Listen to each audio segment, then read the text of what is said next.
Hello my friends, today I want to show you some tricks and what I've learned from using Aurora HDR. How we can take a raw photo. We're going to take this raw photo which I took yesterday. Oh, a very nice, very beautiful sunset. And we're going to see what we can do in Aurora with it. It's a program I like very much. It's very good for many types of photography. You can make very good results. Sometimes it works better than other times, but usually it works very good. You just have to learn how to use it properly. And today we're going to look at some settings. And this is the raw file. It was taken with a Nikon D800E and Sigma 24mm art lens. So let's open it up in Aurora. And this is the photo. And this is what we get just from loading it in, which is okay.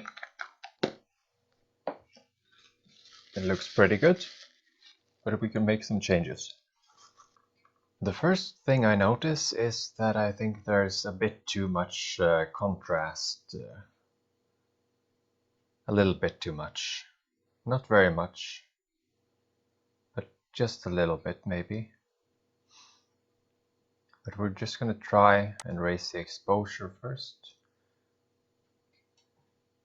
A little bit, and we're going to see what the smart tone does. Pull it down, pull it up a little bit, and I like it. A little bit of smart tone, and you can see what the shadows do. If you want more contrast and shadows, you can pull it down, and if you want less, make it a bit more brighter and ethereal. You see how much detail you get from just one exposure. It's pretty amazing. I usually just do one exposure, even if I want to do an HDR effect. So we can pull up the shadows a little bit, and the whites, let's see.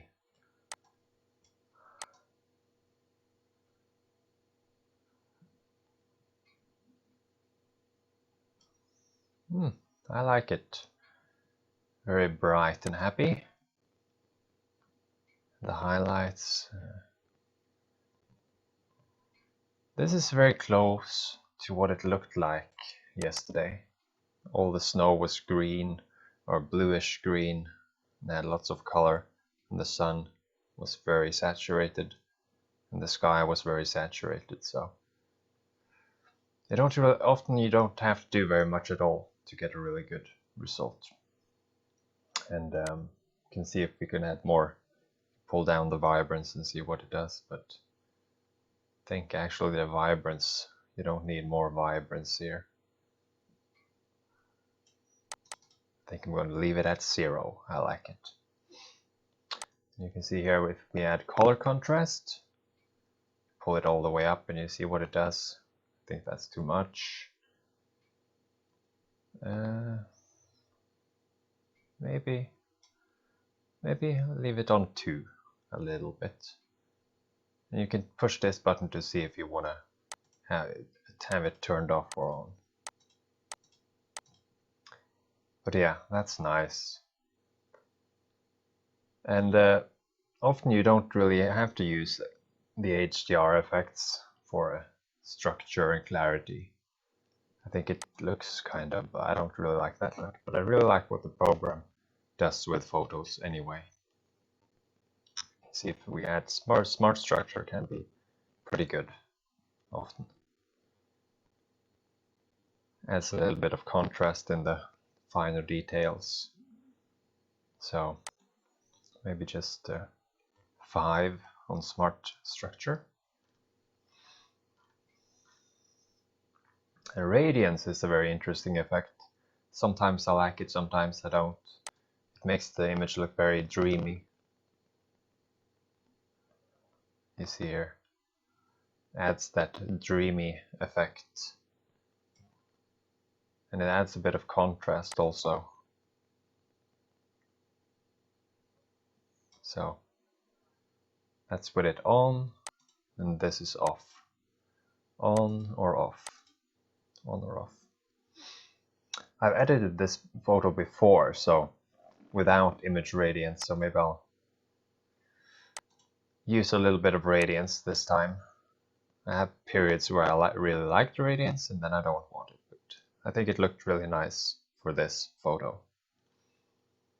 And the polarizing filter I usually don't like at all. Most of the time adds a lot of contrast in the blues, saturation on top. But yeah, just gonna leave it at 0. And I think I'm gonna leave the glow on 0 also. And there's a lot of things we can do here. We can do gradients for top or bottom, and of course adjustment layers. But this was kind of an easy photo to edit because it looked so. I think it looks really good from the get-go. And of course we have the tone curve, but I don't really want to use it. Could add more contrast. That's too much. A little bit maybe, but I think I'll turn it off. Or maybe on. It depends. It depends on your taste. But it's very easy to get results you're happy with. The rest is just up to taste. And saturation, I don't think I want to touch it at all. I like the colors in this image. And then we could add a little bit of a vignette, like 15, just barely noticeable, but it looks nice. And I think I'm gonna say I'm happy. That's just a quick editing video.